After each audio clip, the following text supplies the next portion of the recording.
What's up, YouTube? It's the Action Figure Grader coming back to you with a vintage Star Wars market update.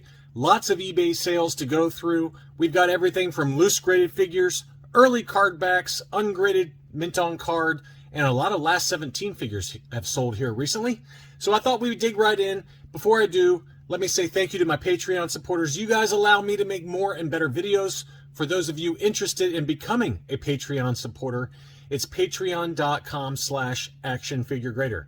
Let's dig right in to some awesome items. First off, we've got an AFA 60 double telescoping Luke Skywalker. So this is, I was really curious to see where this one would end up. This one was at auction. It's a double telescoping Saber Luke, which is always pretty popular, but it's only an AFA 60, and it was at auction. And as you can see on the torso, it's got very, very heavy yellowing. So, you know, my gut was saying it was going to be around $600-700. That was going to be my number, but I was way off, as you'd expect. $959 was the final sales price on August 9th. 33 bids plus $13 shipping. So a big, big number and way higher than I expected. I really have not seen much of a slowdown on eBay when it comes to vintage Star Wars stuff. We obviously saw a little bit of a slowdown on the very high-end stuff at Hakes in the last Hakes auction, but so far so good. Everything's chugging along right on schedule with eBay sales. I have not really seen much of a slowdown, hardly at all. Here was a 12-back Luke. I don't know which one this is, but a beautiful Luke Skywalker ungraded. A little bit of curl to the card, a little bit of edge wear, things like that, but a nice clear blister. The figure itself had some mold or something going on. You can see mold and speckling all over the white portions of the tunic, as well as on that left leg there. So, you know, this is probably like a 70 or 75, maybe a 70, maybe a 75. It would probably get a 75 figure score, maybe an 80 on the blister, and a 75 on the card. Here's the back of it. Again, I don't have the guide in front of me. I don't study 12 backs very closely, just because I don't expect to ever buy any. You can see some creases there on the left and the right hand side on the back of the card, but overall very clean. Just, I think the biggest detractor is that mold on the figure. And that one was at auction. It sold for $2,550 plus shipping, so a big number, even though it's probably like a 70 or 75 grade Luke Skywalker, but an absolutely gorgeous one. And here was another one that was also really nice, also at auction. This was over in the UK, and this was the Japanese Takara sticker C-3PO. It looks like this is the regular head sculpt. There is an alternate head sculpt as well, but, you know, just looking at it very casually, it looks like the regular head sculpt for that one. You can see that Takara sticker there that is very desirable among collectors, and in overall pretty great shape. A little bit of ding up there over by the ages 4 and up, but this one was at auction. It sold for a pretty fair price, $858 US or 710 pounds. Took that one home. Here is the back of the card. You know, basically just your standard 12 back, except it's got that sticker on the front for distribution within Japan. So pretty cool item. A few loose graded figures also sold. This was a first 12 solid dome R2-D2 Hong Kong date stamp and COO. This was an AFA 80, and this one sold for $174.50 on 27 bids, free shipping. I thought that price was very fair for a fairly high grade first 12 R2-D2. Same seller also had this one, and this is the one I alluded to in my what to buy video earlier this week, that, hey, there's one for sale right now that's the same grade, same stamps, everything. This one actually was not the same, though. This is a 1977 R5D4. The other one that was for sale, or still is for sale as of the making of this video, is a 1978. The 1977 date stamp R5D4 is a little tougher to find, and it was an AFA 80. This one sold for $152.50. That's a pretty good price. That's a pretty good price for a 1977 R5D4. A few baggies also sold, and they were both from the same seller. This was an R2-D2 sensor scope, and it looked to be a correct tape-sealed baggie. You can see a lot of yellowing to the sticker, but the tape looks to be fairly secure. It looks like it's got some hair going on that on that tape seal. So, you know, that happens sometimes with a lot of these tape-sealed baggies, is that they get thrown in drawers, people decide to comb their hair with the drawer open. I don't know, but you do see a lot of tape sealed baggies with kind of debris and lint and things like that on it. But it looks correct. It doesn't look double taped or anything like that. And it sold for $154. I thought that price was great for, probably a 75 grade baggie. The actual ink on the baggie was in pretty great shape. It's a Hong Kong Kenner on the ink, but really nice, vivid, clear ink on the baggie. But it's just got some yellowing to the sticker, which I think would detract the score. And that same seller also had this one. This is the heat sealed Walrus Man baggie, the SWC baggie. This would be like in the Kenner Sears Cantina playset pack-in, and here's the back of it. It is a heat sealed baggie, and it does have the SWC Kenner style logo on there. That one sold for $122.50. I thought that was a great price as well. In high grade, already graded, these can go for $300 to $350. So to get one ungraded and what appears to be in great condition, $122.50 is a pretty good deal. And this seller is very trustworthy, by the way. LM Lane 3, I bought from this seller before. Always has really nice vintage Star Wars stuff, so you can buy with confidence from that seller. Next up was another one that was in a What to Buy video for probably 2 weeks ago, and this one is an AFA 80 32 back B Leia Organa in her Bespin gown, and it was an absolutely gorgeous example. Here's the grading label on it, 80, 85, 85 were the sub-scores. Archival case, just gorgeous. And it did sit for a little while, but it did not sit too much longer after I made that video. It sold for $12.50 free shipping. Next up was an ungraded 41 back C3PO. Tough to find the C3PO on the Empire Strikes Back card, since a little bit later on, I think around the 47 back free 4-LOM offer, they switched over to the removable limbs version of C3PO. So to get an Empire Strikes Back C3PO, original 12 figure, it is very, very expensive. This one did have a little bit of hanger damage above the hanger there. But it still sold for quite a bit of money. And again, it's just because, number one, it's a clear blister in pretty good shape, probably 75 grade overall. And because it's the first 12 C3PO on an ESB card back. That sold for $610, 21 bids, free shipping. The same seller also had this one, another very, very tough one to find on an Empire Strikes Back card. And that's the original R2-D2, since they moved over to the sensor scope after this 41 back. So this was I believe, the last card where the original first 12 R2-D2 was available, the 41 back ESB. This one did have a yellow blister, but it did still command a very high price in this auction. It sold for $561 on 25 bids, free shipping. And this seller also had another droid that was for sale. This is a 47 back ESB card back with the free 4-LOM offer. Slightly yellow blister, but overall great condition.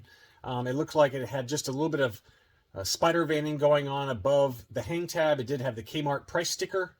The blister was in fantastic condition. Again, just slightly yellowed. That one sold for $305. I thought that was a great deal for a nice FX7 medical droid. A few loose graded figures here. This is an AFA 85 flat finish medical droid 21B. And you just got the brand new case style. And again, you can see there on the AFA label, it's got the flat finish. There's also the semi-metallic finish.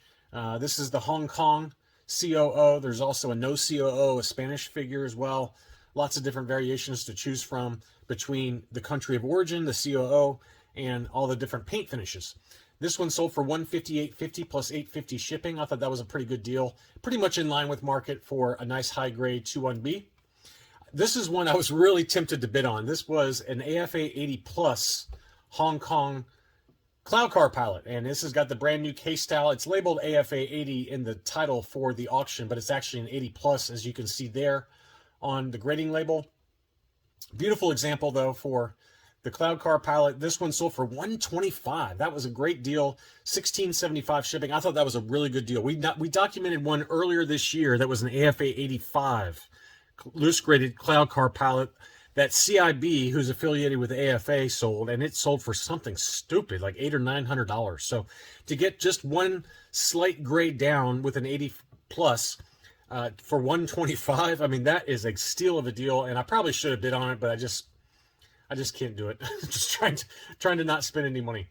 The Muffin Man over in the UK, he had a number of beautiful figures, and I picked a couple of them out that were at auction. This was a really interesting figure, and probably the last time we'll ever see one of these, but this is the Spanish Poc Lobot. And the Spanish Poc Lobot is known to have pale hands. But what's unique about this one is that this is a mixed limb variation. So you can see the pale hand on his right hand, but the left hand is got the standard Kenner arm. And that could happen sometimes with these early Spanish figures because they imported Hong Kong parts. So occasionally, I would think that they imported parts that were already painted by the Hong Kong factory and then assembled with other parts that were painted in the Spanish Poc factory. And that seems to be the case with this one. So you can see it's got the pale hand that was painted in the Poc factory, but it had the peach hand that was painted in the Hong Kong factory. So UKG labeled this as the Lobot Mixed Limbs Poc, and it was graded 80% by UKG. The figure got a 75, paint 80%. And this was, I was just curious to see what this would sell for, because I don't know if we'll ever see another one like this, because it's pretty rare that you get mixed parts or mixed paint finishes between a Hong Kong factory, like the one arm, and the Spanish Poc factory with the pale hands. So this one sold for 191 pounds, or about 230 US dollars plus shipping. I thought that was a pretty good deal. That's a pretty awesome deal for what is probably a very rare figure. You can call it a factory error, you can call it whatever you want, but I just think it's such a unique figure that it's very tempting to pick up something like that, because you may never see this ever again. But anyway, that one I thought was a good deal. This one I did not think was a good deal at all. This was the UKG 85% Spanish Poc Ugnaught. And the Spanish Poc Ugnaught is very similar to the Spanish Lobot in that it has pale hands. You can see the very, very pale hands there. You can see the gray overspray onto the wrist area on both hands. But again, it's a very desirable figure. I'm not trying to say it's not. But within, like Echo Vintage Variants group on Facebook, these will commonly sell in very, very high grade, ungraded, for about 300 US, 300 to 350 US dollars.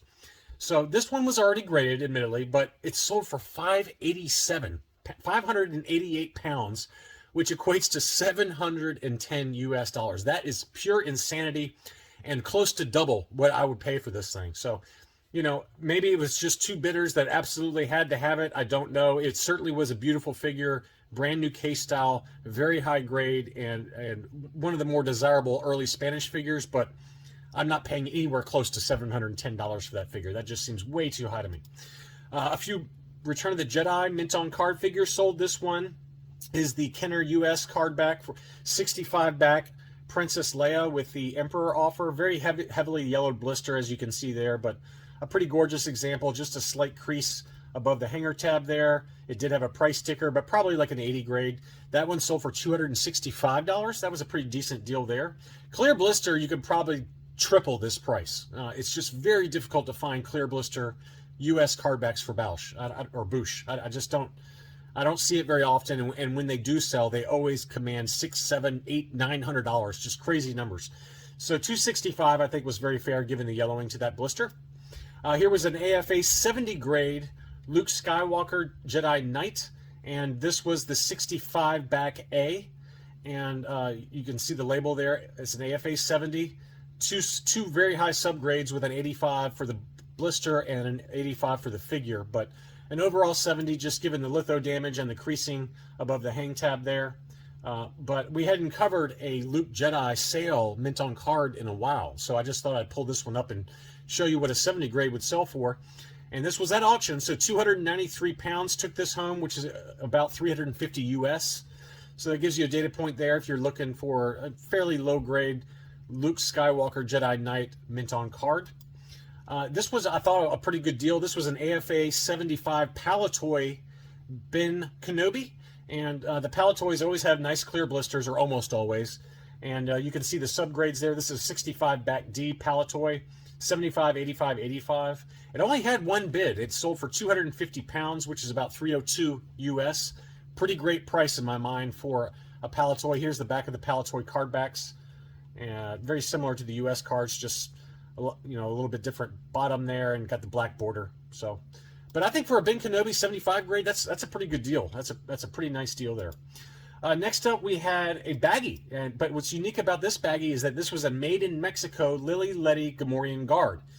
Tough to find the Lily Letty baggies, and this was graded 80 plus by CAS, and this sold for $450, or best offer was accepted. I think I got an offer for this one for like $380. So it says it sold for $450, but I don't think that's right, because I received the offer from the seller, and then it sold very quickly thereafter that. I want to say it was around $380 is what the offer that I received was, but pretty cool to see a Lily Letty baggie. You just don't see those very much.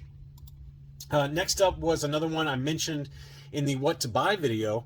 I was looking at a UKG 80% Luke Skywalker Stormtrooper disguise that was for sale at a buy it now price. This one was also for sale, and this was at 85 grade, and it sold for best offer accepted 695 Great British pounds. I didn't look up what the final sales price was on this one, but it did have the brand new case style and 85%, very, very high grade last 17 figure. And we've got a few other last 17 figures.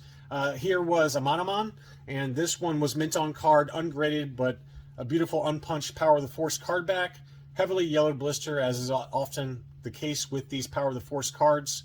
That one sold for 360 pounds, or 435 US dollars, 2 bids, but probably at an 80 grade overall. You can see a little bit of creasing down here. Oh, you know what? I take back my 80 grade because it did have a crack in the blister. So I didn't notice that when I pulled this one up. So that will definitely detract the price, but I'm surprised it sold for even 360 pounds. But, you know, it is a tough one to get. I would say if it didn't have that crack, you could probably get closer to 650 for it maybe. But that really held the price down, obviously, given that it had a crack in the blister. And that is a danger. That is a danger with these Power of the Force card backs that have heavily yellowed blisters. Once these blisters yellow, those blisters become extremely fragile. They're very brittle. They break very, very easily, and that seems to be the case with this one. So 360 pounds still took that one home. Finally, we had a really nice figure. This was a UKG 90% yak face. So another last 17 gem, very, very high grade. It was the older case style, and it was at auction though, and the price was pretty mind-blowing. It sold for 1,220 pounds, which is 1,474 US dollars. Now, we just documented on the channel an AFA 85 plus that sold for about 1,300 and change, if memory serves. So this one was a UKG 90% old case style, and it still blew that number away. 1,474 US dollars took that one home. So last 17 figures continue to command big, big prices on the secondary market. And as I said, for the most part, these prices were still very, very strong. No slowdown yet on eBay when it comes to vintage Star Wars figures. That's all I really had for this video. Thanks so much for watching, and I'll be back soon.